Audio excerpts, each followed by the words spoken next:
Zoey placed the folder with the reports on the desk, put on her coat and left the office. Today had been a tough day for her. All she wanted was to go home, make herself a hot tea with lemon and wrap herself in a soft blanket. As she ran home, the drizzling rain and cold wind made her feel freezing.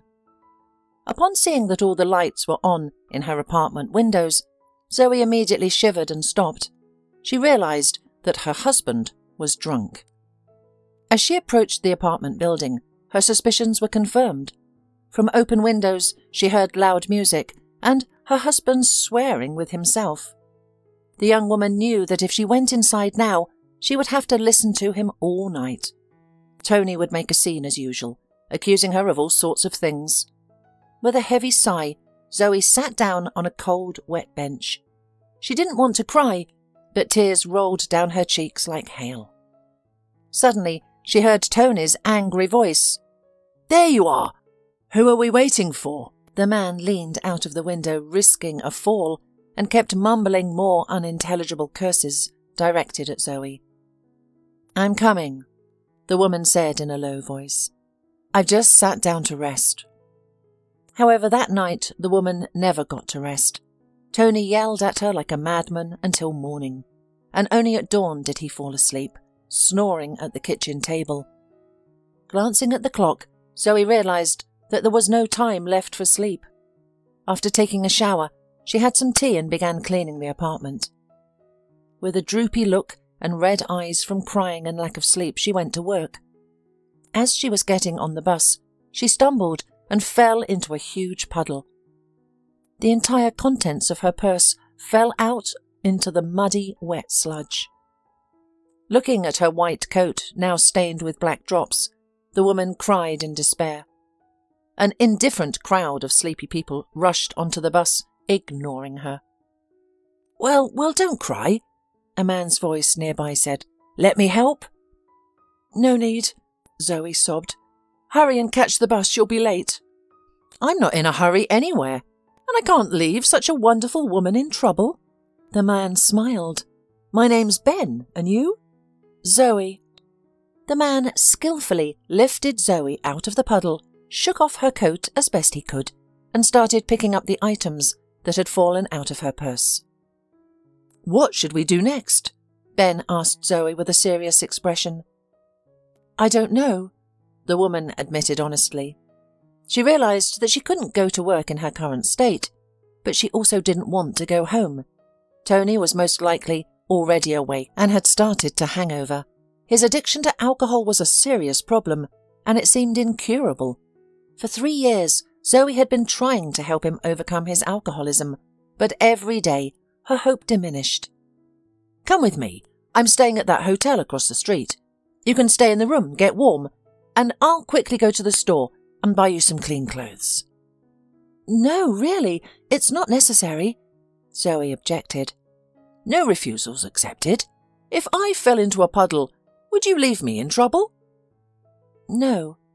"That's right." Zoey couldn't understand what came over her at that moment. Perhaps this kind and cheerful man had caught her attention with his friendly demeanour, or maybe she simply wanted someone to take care of her. "Let's go," the woman said quietly. While Ben went shopping, Zoey took a shower, warmed up and sat down in a comfortable armchair in front of the TV after having a cup of coffee. She didn't fully comprehend what she was doing, since she had work waiting for her, including an urgent report that her strict boss demanded. But she felt cosy in this quiet place, free from the daily hustle and bustle. "I'm back," Ben shouted, trying to squeeze through the narrow doorway with a heavy bag. "Here's a coat, and in this package are pants and warm socks. Try them on. I think I got the sizes right." "Thank you," the woman said, feeling embarrassed. "You didn't have to buy such an expensive coat. A windbreaker would have been enough. But thank you anyway. I'll definitely repay you. And by the way, I ordered a table for our lunch at the restaurant. I just realized that I haven't even had breakfast today. Will you keep me company? I can't eat it all by myself." "Okay," Zoey smiled. In the end, the woman spent the entire day with Ben, He shared stories of his interesting and adventurous life, filled with vibrant emotions and travels to different countries. Ben had a wealth of experiences to talk about. On the other hand, she could only discuss her own dull life, but she chose not to, not wanting to spoil the magic of the day.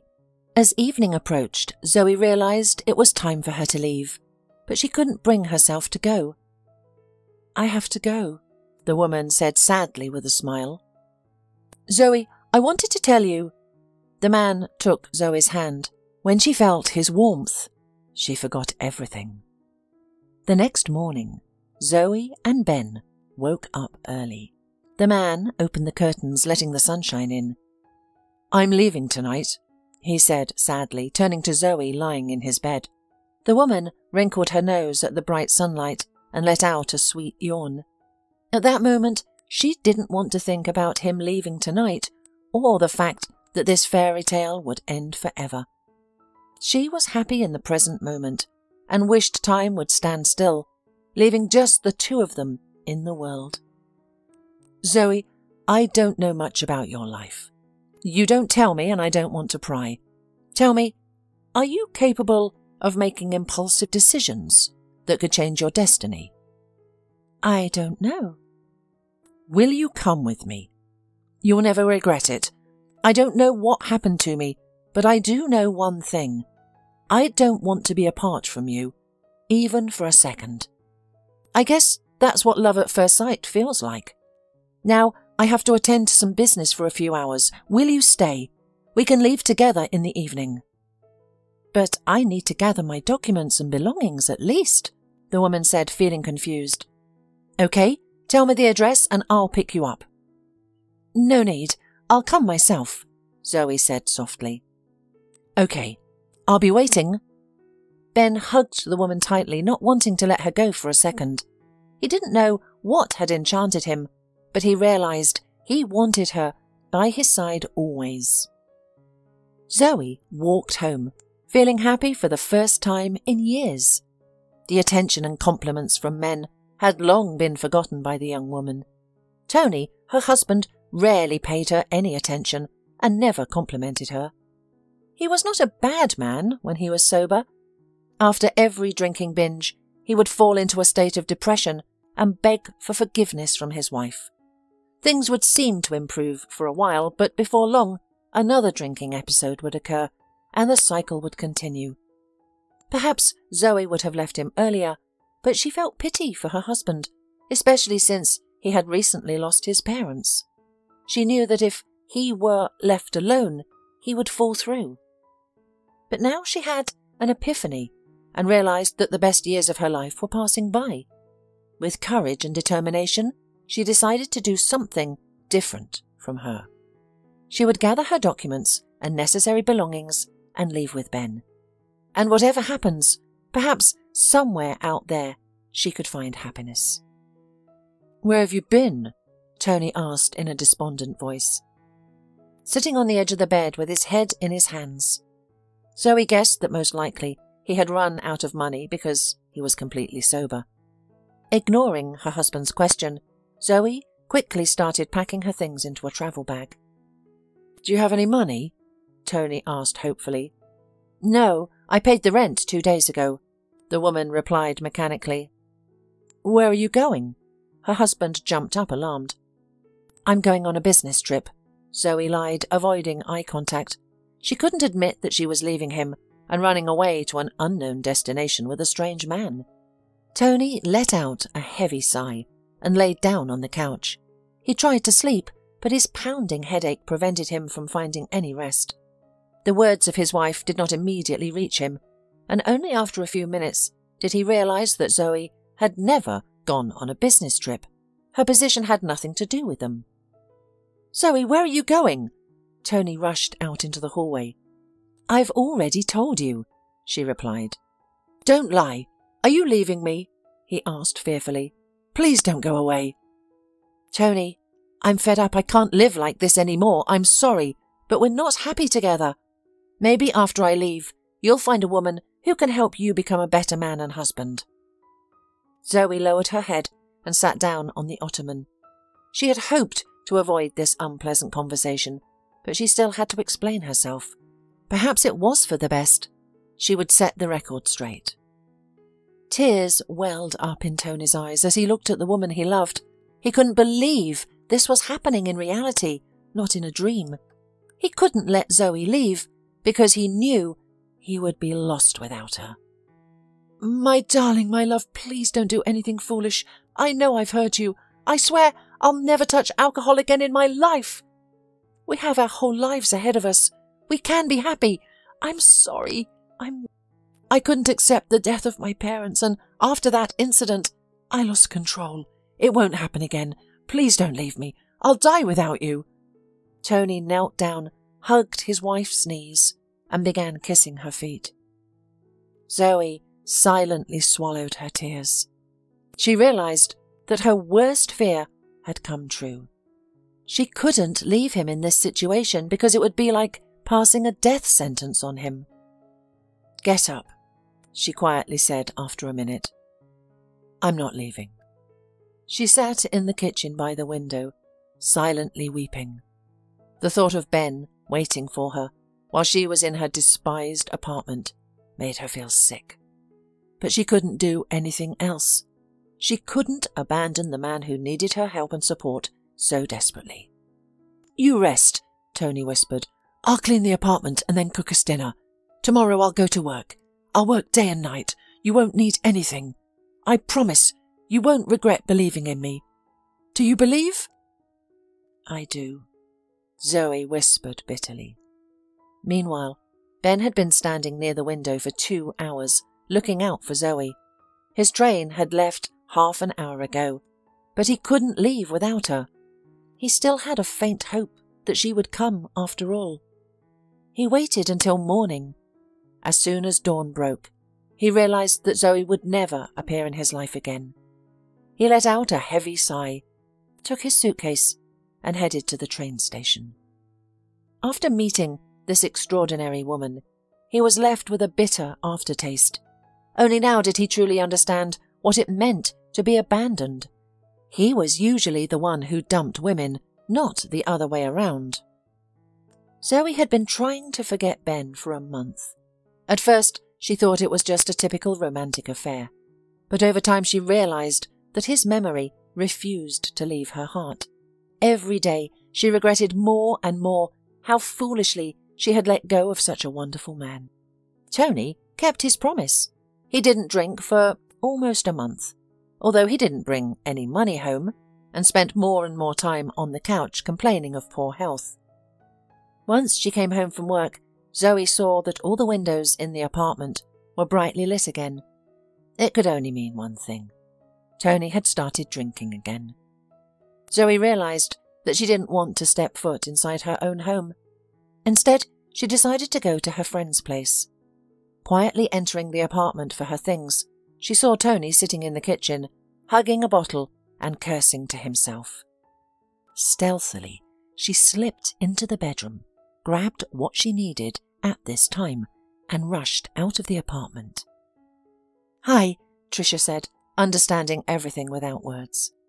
"Tricia, I won't go back to him anymore. I can't stand it anymore. Let me stay at your place for a while," Zoey said sadly. "I'm glad you finally came to your senses," Tricia winked. "Take off your jacket and come into the kitchen. I'll feed you and tell you about my grand plans." Zoey and Tricia had been friends for a long time, ever since Zoey was in the orphanage. Zoey couldn't stand up for herself and would often cry in a corner due to constant bullying from the other children. And Tricia, being a couple of years older, immediately took the young girl under her wing. She had always been brave, determined and full of enthusiasm, and even after many years, she hadn't changed a bit. "Well, here's the deal. I decided to start my own business. I have big plans, but I can't do it without your help. You're an excellent accountant, so I'm really counting on you to help me with my finances." "What kind of business are you talking about?" Zoey asked with a smile. "Don't laugh. I believe we can make it work. I want to open a beauty salon to start with. I have experience in this field after all. I've been working as a hairdresser for 5 years. And if it doesn't work out, you'll lose all your money. Are you okay with that possibility? I am certain that it will work out, with your help. You have a sharp mind, Tricia insisted. Okay, then I'll help you with accounting, Zoey agreed. No, that won't do. I don't want your help. I want you to be a part of it. You'll have to quit your job and join our business. Are you out of your mind? Zoey objected. How am I supposed to support myself? Don't worry about that. I have enough money for the first time. You'll live with me. Think about it. What's in store for you at your job? A meagre salary and a full-time job? But here you'll have new prospects. I've already counted everything. Let's not get too excited. I'll think it over first, then I'll give you an answer. Good, Tricia said, pleased. I knew you wouldn't refuse me. In the morning, Zoey felt sick. A headache and nausea suddenly overcame her. Realizing she couldn't work in such a state, she lay back in bed. Maybe I poisoned myself with something yesterday, suggested the woman. I've never felt this bad before. What if you're pregnant? Tricia suggested. No, Tony and I haven't been close for a long time, the woman said, then stammered, remembering Ben. What? Why the strange gaze? Tricia was losing patience with curiosity. Are you pregnant, after all? I don't know, Zoey admitted. It's quite possible. I should go to a doctor. Zoey never had any secrets from her best friend, so she told her about Ben, how she fell in love with him at first sight, and how she wanted to leave with him, but couldn't find the courage to leave Tony. What a fool you are. I have no more words, Tricia said angrily. You had a chance, most likely the only one in your life. Do you know how to find him? No, Zoey said sadly. I don't even know what city he lives in. We spent the whole day chatting with him. Ben told me a lot of interesting things about his life, but as it turned out, I know absolutely nothing about him, only his name. Okay, well, we won't get upset ahead of time. If your pregnancy is confirmed, you're going to have the baby. Don't make the mistake I made years ago. I'll help you with everything, but promise me you'll choose me as the godmother for your baby. I promise. Zoey smiled as she hugged her friend. She felt very comfortable around Tricia. She was more like an older sister than a friend to her. Zoey knew for sure that without Tricia's support, she would have a very hard time in life. The next day, Zoey went to the doctor. Her hunch was confirmed. Congratulations, you're 5 weeks pregnant, the doctor said with a gentle smile. Thank you. Zoey was embarrassed for some reason. Do you know who it's going to be? Not yet, laughed the doctor, but we will see in due time. Zoey left the clinic and realized that an important stage of change had come in her life. She had to let go of fear and start to change something in her gloomy everyday life. Tricia was right. They should take a risk, make every effort to create a business, and change their standard of living. Well, what did the doctor say? Tricia asked as soon as Zoey entered the apartment. I have 2 pieces of news, and both are good, the woman smiled. Great, tell me already, don't keep me in suspense.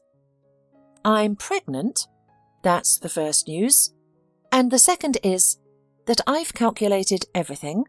I think the money you have saved will be enough to start a business. Hooray! Shouted Tricia, throwing herself around her friend's neck. And are you going to quit your job? Yes.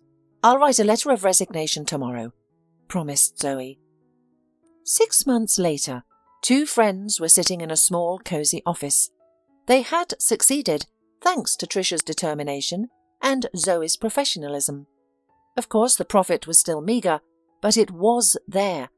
And this already gave hope that in the future it would be possible to open a small chain of salons around the city. I don't even know what I'll be doing without you, Tricia lamented. But it's not like I'm going on maternity leave forever, Zoey laughed. I'll definitely be with the baby for a couple of months, and then I'm going to hire a nanny for a few hours a day. You're right, I was thinking the same thing. I forgot to tell you that I met Tony at the house last night.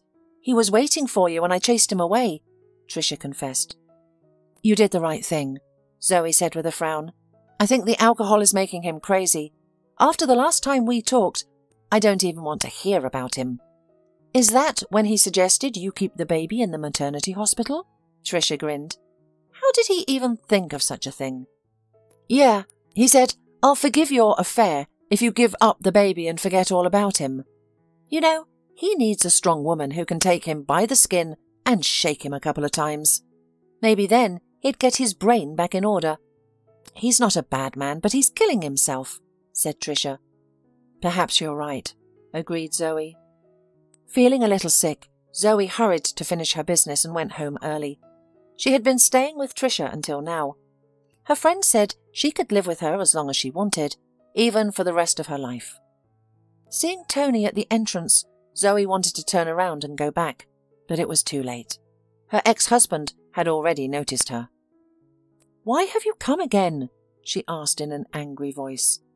Zoey, don't chase me away. Listen to me, Tony said softly.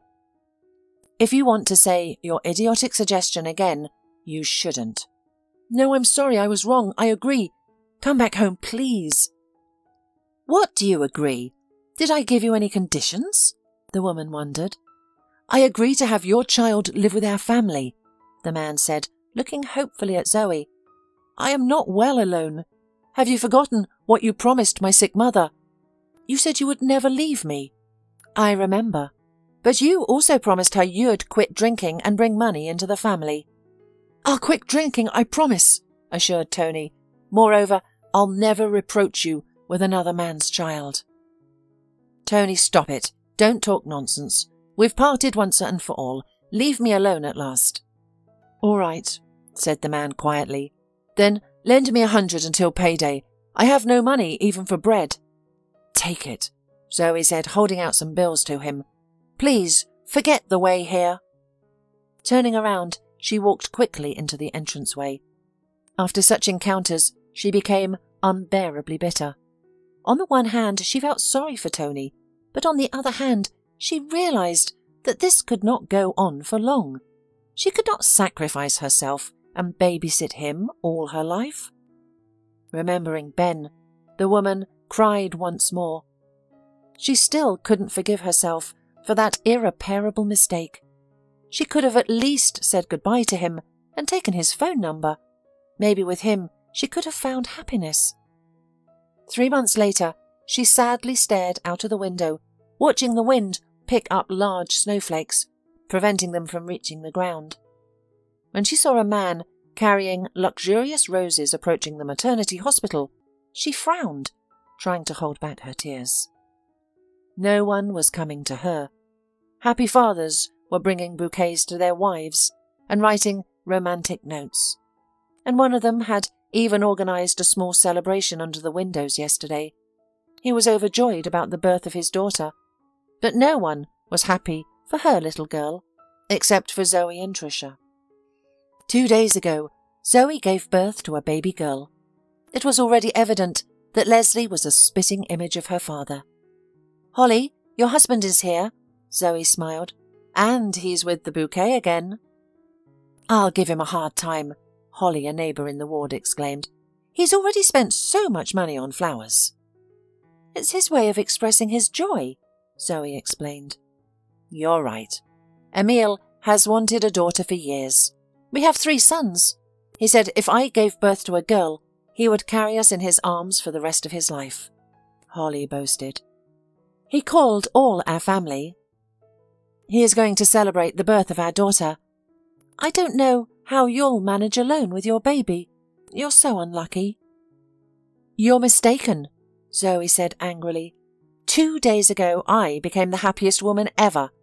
I finally have a purpose in life, and, believe me, not having a man around me doesn't diminish my happiness. Sometimes it's better without men.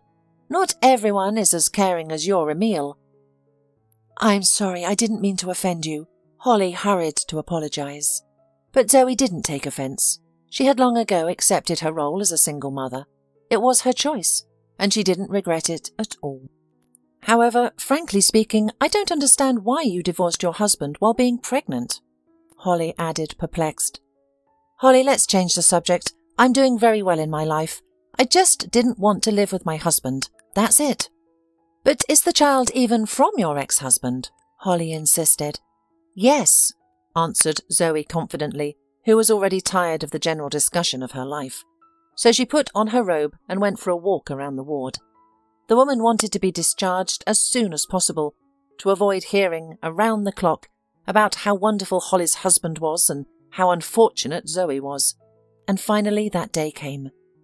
Zoey was upset when she found out that she and Holly were being discharged on the same day. Emil, Holly's husband, was planning a grand show with a lot of relatives. The thought of leaving the hospital with only Tricia and the baby made Zoey feel sad, but there was nothing she could do. "Zoey, at last!" shouted a happy Tricia, rushing to her friend. "Where's our little Leslie?" "Now the nurse will bring her out and hand her to you. Tradition, so to speak," smiled Zoey. "Listen, who else is being discharged today? Some important person, I suppose. There's a crowd at the entrance with balloons and flowers as well as a photographer. The only thing missing is an orchestra," marvelled Tricia. "It's my roommate, being met by her relatives," explained Zoey. "She's not a big shot. She's just her husband's favourite wife." "Some people are lucky," said Tricia with a slight envy. When Tricia saw the nurse coming out with the baby, she rushed to her and gently took Leslie in her arms. "Here is our happiness," whispered Tricia, cradling the baby in her arms. Tricia went quickly to the exit. Zoey, with a heavy bag, could barely keep up with her. "Let me help you," smiled a guy standing at the entrance with a bouquet and balloons. He was probably one of Holly's relatives. "No need, there's our car." Zoey waved him away and then looked up at the man. Suddenly she froze, unable to move. Ben was standing in front of her. "You?" she asked quietly. Ben was confused by the unexpected meeting, but quickly pulled himself together. "Do you need help? If not, I'll go. My sister will be out soon." "No, I don't need help." Zoey lowered her head and slowly walked down the steps. She was so confused that she was at a loss for words and couldn't soberly assess the situation. She wanted to throw herself into his arms, to tell him that he had recently become a father, but Ben's gaze was distant and cold. He looked at her with contempt. "Sorry, I forgot to congratulate you," Ben shouted after her. She said nothing. Feeling uneasy, she quickly walked to the car, where her friend and her daughter were waiting for her. Zoey felt like she was doing something wrong again, making another mistake, but she didn't know how to act differently in this situation. "What's wrong with you?" Tricia asked, looking in the mirror at Zoey. "Let's go, I'm fine," answered Zoey. She tried to appear calm, but the unexpected encounter with Ben was unsettling.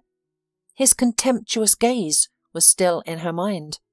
Only low traitors are looked at that way. Holding Leslie close to her, Zoey tried to put Ben out of her mind, realizing that they would never be together again. After her actions, he would not believe that Leslie was his daughter, and she didn't want to run after him and prove his paternity because, in reality, they were practically strangers. "Are you upset with your roommate?" suggested Tricia at home. "No, that's not the reason. I saw him," Zoey said melancholically. "Who?" Tricia's eyes widened, not realizing what was going on with her friend. "I saw Ben, Leslie's father," Zoey admitted. "He was one of Holly's many guests, standing at the entrance of the maternity hospital with flowers." "So what? Why didn't you tell him about Leslie?" Tricia was indignant. "He looked at me coldly, and then he congratulated me on the birth of the baby with such disdain. You should have seen the look on his face at that moment." "What have you done? Why didn't you tell him everything?" "How do you imagine it? Get down on the ground. It's only in Brazilian soap operas that it's like that. Unfortunately, we are in the harsh reality of our lives, not in a romantic melodrama. He doesn't know me. He only knows that I'm a frivolous woman and a cheater. All I have to do is forget about him." Miracles don't happen. You say he's a buddy of your roommate at the maternity hospital? Tricia clarified, ignoring her friend's words. Yes, he said he was waiting for his sister. Do you have contacts of Holly? Tricia inquired. I gave her our business card. She's supposed to come to our salon. She wants to change her image and I don't have her number. Wait, why do you need it? No reason, I was just asking. Forget it. You're at a new stage in your life now. You shouldn't be bitter about men. You should be excited about having a baby and dealing with it. You're right, Zoe smiled. She's so defenseless, and I want to carry her in my arms all the time, to warm her with my warmth. You shouldn't do that, Tricia laughed. Do not accustom the baby to your hands. Soon, the worries about her daughter, lack of sleep, and fatigue pushed the thoughts of Ben out of Zoe's head.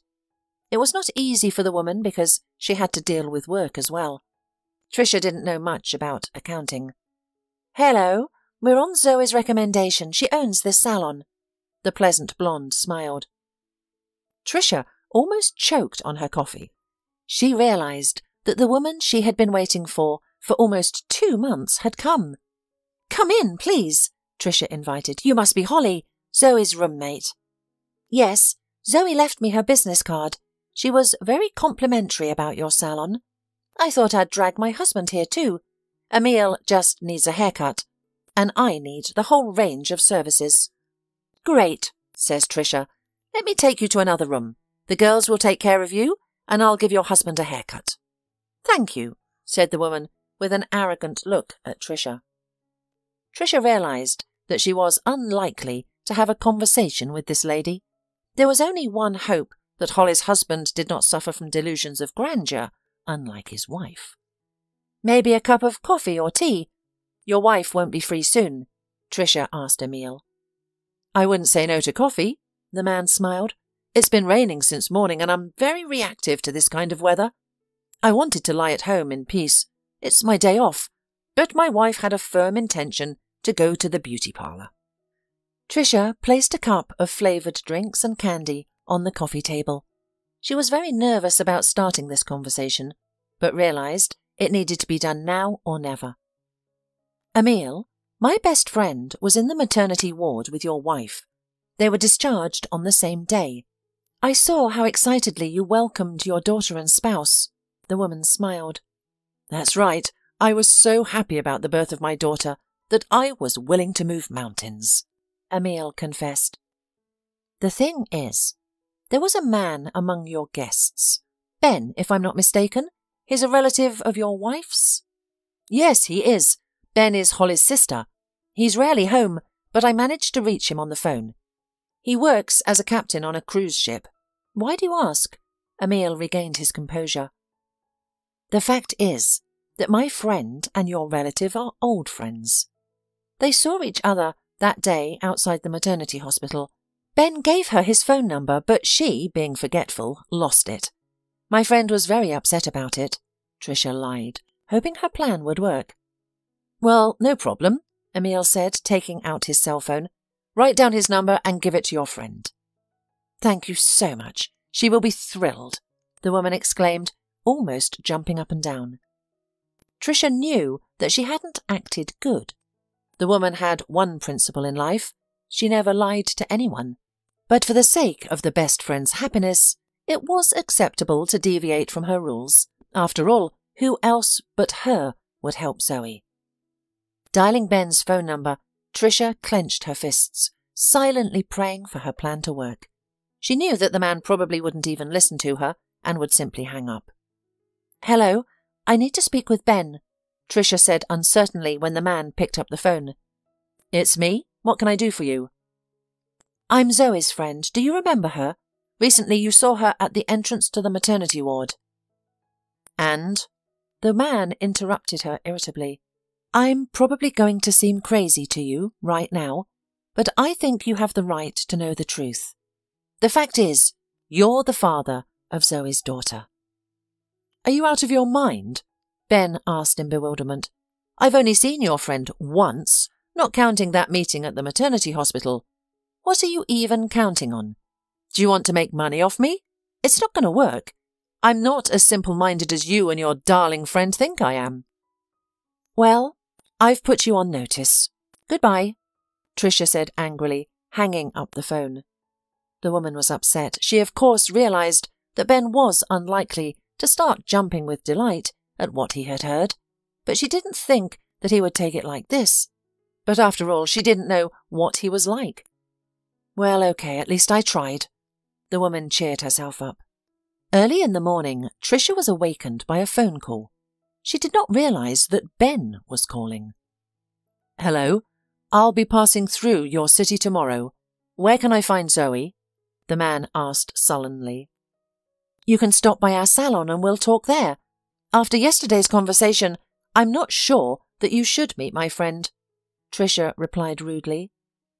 Did you decide to mess with my head? Why did you call me if you don't want me to see her? We'll talk when we meet. Tricia dictated the address and hurriedly hung up when she saw Zoey at the door. Who's calling you so early? Wondered the sleepy woman. It's not even 6 in the morning. A client, she needs her hair done urgently, Tricia lied. She was already beginning to doubt the correctness of her decision because she hadn't expected Ben to be so sceptical about the news of the baby. She didn't want Zoey to get hurt in this situation because she was already having a hard time. Ben arrived the next day. Tricia didn't show much ceremony with him, speaking dryly and without any emotion. As you can see, my friend and I are doing well, and we don't need anyone's handouts. Zoey loves you. She didn't come to you that day, but she had a serious reason for not coming. During the pregnancy, she was able to pull herself together and set herself up to never see you again. But that recent encounter brought back memories of you. I can see her sneaking tears sometimes. I realise you have doubts about your daughter. I can assure you 100% that Leslie is your daughter.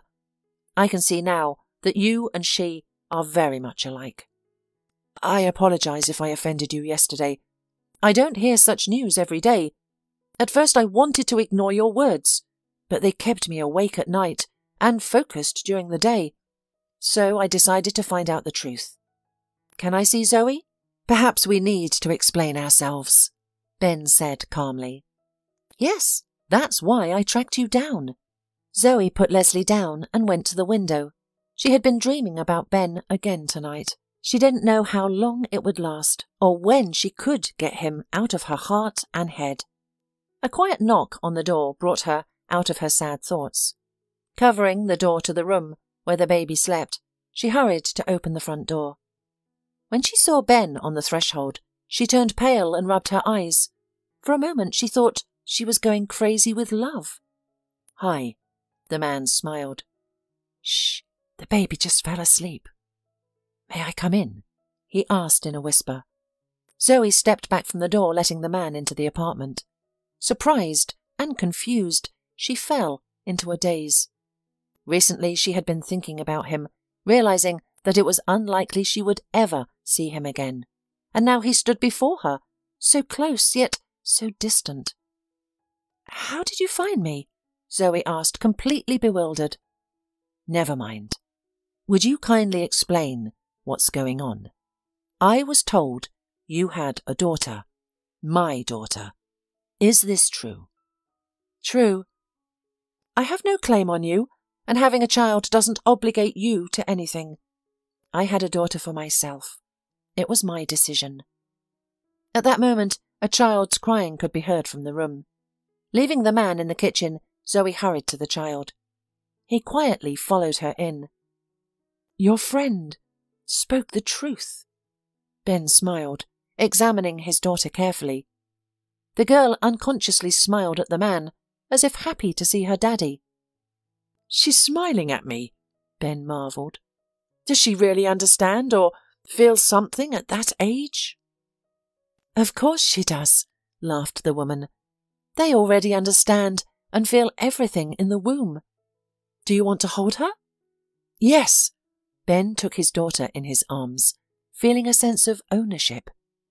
When he noticed a small birthmark on Leslie's neck, he involuntarily smiled. I have the same, he said. only a little bigger." "I know," Zoey said, lowering her eyes.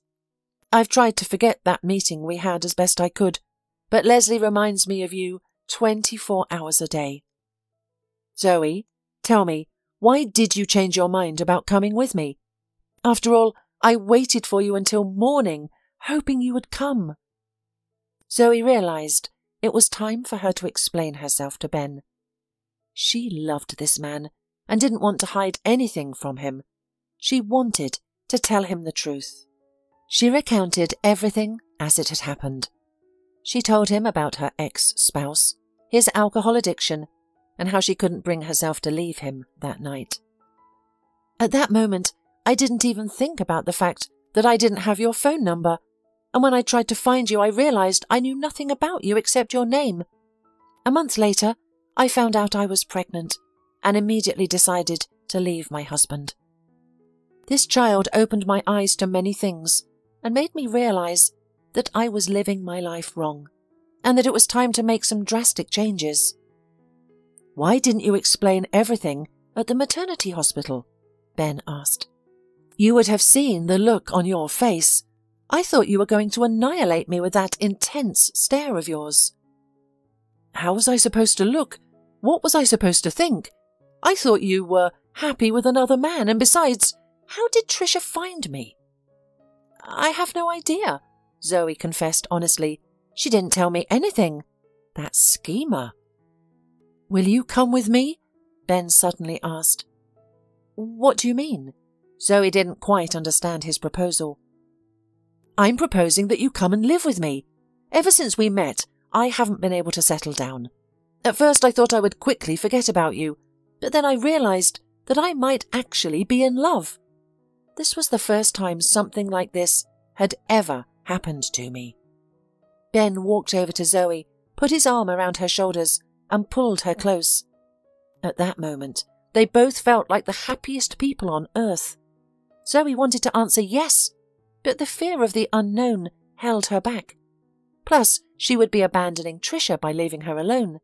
After all, her friend couldn't handle their joint business alone, and Trisha was the only person who helped and supported her in any situation.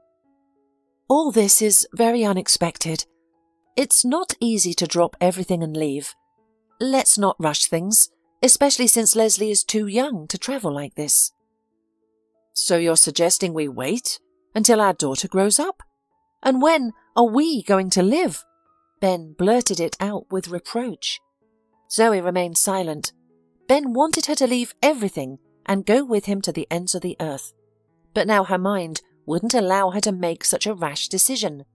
She wanted to get to know him better and understand what kind of man he was. After all, love alone wasn't enough to make such an important decision and tie her life to his. She wasn't alone now, and she had to think about her daughter's well-being first. "I won't pressure you," Ben said, sounding resentful. "I'll be in here 3 more days. You have time to think things through and weigh your options." Ben kissed the sleeping Leslie in his arms, gently placed her in the crib, and silently made his way towards the exit. Zoey also remained silent, unsure of what else she could say in her defence. Perhaps he was right. She needed to think things through before making such an important decision. As soon as Trisha entered the apartment, Zoey immediately confronted her with accusations. "What a loyal friend I have! You should at least have warned me that he was coming. Why all the secrets?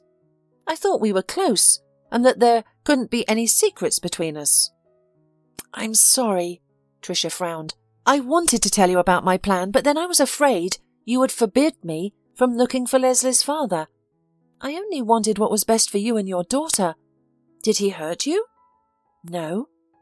Zoey shared the entire conversation with her friend, feeling completely confused about her life and relationships. She didn't know what to do in the current situation. She loved Ben, but she wasn't ready to leave everything behind and chase after him with a child in her arms. "I think he's rushing things too fast," Trisha said. "Love is love, but you need to take time to get to know each other. You should calm down and talk things through together. Tomorrow is my day off. Don't worry about Leslie. I'll be happy to babysit her. Zoey didn't argue with her friend and called Ben to arrange a meeting. Deep down she realised that she didn't want to lose him anymore. After all, he was also human and unlikely to wait for her forever. "Hello," Ben smiled, holding out a bouquet of white lilies to her. "Wow, how did you know these were my favourite flowers?" Zoey smiled. "Trisha again?" "No, you told me yourself. Remember, we talked about why all women prefer roses." "Oh, yes, I remember," Zoey replied, surprised that he had recalled their conversations, even though it had been over a year since they first met. "I was up again this night, thinking about you and about my daughter. You know, being a father feels so strange. A sense of responsibility immediately kicked in. I understand your fear of taking this big step, but I promise you that I will never hurt you. Zoey, you won't regret coming with me. Please understand that I have a responsible position, and it is not so easy for me to leave everything and go to you. I have a stable life, a spacious apartment, a summer house, and there is no mistress of all this." Ben took Zoey's hand and carefully placed a ring on her finger, which he had been holding all this time. "Thank you," whispered Zoey. "I will go with you." In the evening, Ben had an unpleasant conversation with his sister Holly. He wanted to share his joy and happiness with her, telling her that her daughter and niece were born on the same day and were in the same ward. "Are you talking about Zoey now?" Holly guessed. "Wow, would you have thought? Wait, what makes you think the baby is yours?" "Ben, you're not stupid. Are you out of your mind? This woman has a husband, and he's the one she claims gave birth to her daughter."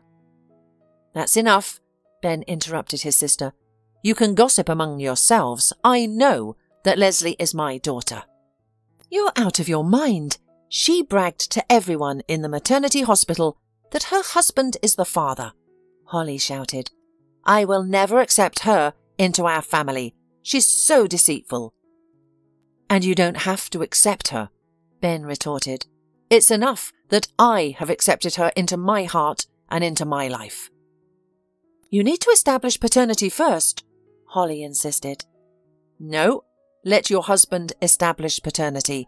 I am sure about my woman." Ben shouted and put on his jacket. He left his sister's apartment, slamming the door loudly. A year had passed, and Zoey had long ago settled into her new place. Ben was right. She had never regretted believing his words. The man showered his family with a love and care she had never dared to dream of. "I'm home. How are you managing without me?" Zoey heard her husband's voice in the hallway and rushed to him. "Hello," the woman rejoiced. "Leslie and I always feel incomplete without you. You know that." "I miss you so much too. But what can I do? Work. What's new with us?" the man asked. "Trisha called, and just imagine, she invited us to her wedding, and she's very happy and 3 months pregnant. It's all so strange," Zoey said, feeling at a loss. "Darling, well, what's so strange about a young woman expecting a child and getting married?" laughed her spouse. "No, I refuse to understand women's logic." "The fact is that she was diagnosed with infertility a long time ago. How is that possible? Trisha had no hope of becoming a mother. Everything happened the way God wanted it to happen. I'm more inclined to trust him than doctors. So when's the wedding? I need to know beforehand." "The day after tomorrow," Zoey said. "Yes, your friend is really a master of surprises," the man laughed. Zoey didn't even realise that the most important surprise was ahead of them. Trisha met them at the airport. Zoey noticed from afar a stately man in an expensive business suit who was standing next to Trisha. Mentally happy for her friend, she hurried to meet her. But getting closer, Zoey stopped, speechless. Trisha's companion was her ex-husband, Tony. The man had transformed beyond recognition, becoming a respectable man. Looking at him, it was difficult to believe that he had been drunk for months, walking dirty and ragged. "Meet my fiancé, Tony," Tricia said solemnly. "I didn't say meet accidentally. It's not Tony, whom you've known for years. Now he is an entirely different person. Now he is not a loser, but the top manager of a chain of beauty salons and, at the same time, my life partner. That's it." "Great," smiled Zoey. "I'm surprised, but I'm truly happy for you both." In the evening, Zoey interrogated Tricia. She knew that her friend couldn't stand alcoholics and avoided communicating with them in every possible way, so Zoey really couldn't understand what had bound Tricia to Tony. "Tricia, just no offence, but were you always in love with Tony? You just didn't want to admit it to me," Zoey asked. "No," smiled Tricia. 6 months ago, I found him in my driveway. The frost was fierce then, and he was lying on the bench. I could barely rouse him, and when he woke up he kept mumbling, repeating your name. I felt sorry for him. I dragged him home and put him to bed. In the morning we had a long talk. In general, I offered Tony a job, and over time I realised that he was a wonderful man, but there was no one to guide him. And after a couple of months we realised that we loved each other. I hope you're not judging me." "Oh, come on." Zoey hugged her friend, resting her head on her shoulder. "I'm delighted for you. Do you think my soul didn't ache because of him? I thought about him every day, worried that he'd get drunk and disappear. I was also thinking about you, realising how hard it is for you to be alone. And now I'm happy that everything in my life, and yours, has gotten better. You're doing great. For the first time, I saw a sparkle in Tony's eyes. And in yours too." The two women talked for a long time, glad that things had worked out as well as they could.